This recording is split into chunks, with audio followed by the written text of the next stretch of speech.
చిత్తూరు జిల్లాలోని వీకోట, బంగారుపాళ్యం, ఎస్ఆర్పురం మండలాల్లో శుక్రవారం సాయంత్రం నుండి ఆకాశం మేఘావృతమై వడగండ్ల వర్షం కురిసినట్లు స్థానికులు పేర్కొన్నారు. దీంతో మామిడి రైతులకు పెద్ద ఎత్తున నష్టం వాటిల్లే అవకాశం ఉందని వారంటున్నారు.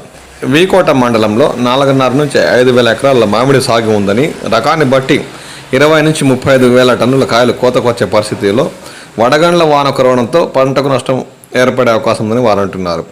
గత ఏడాది గిట్టుబాటు ధర లేక అందక ఈసారి వడగండ్లతో చేతికొంచిన పంట కోల్పోయే పరిస్థితి దాపురించిందని, దీనిపై రాష్ట్ర ప్రభుత్వం స్పందించి మామిడి రైతులకు ఆదుకునేలా చర్యలు చేపట్టాలని ఈ సందర్భంగా వీకోట మండలంలో మామిడి పంటలు పండిస్తున్న రైతులు కోరుతున్నారు.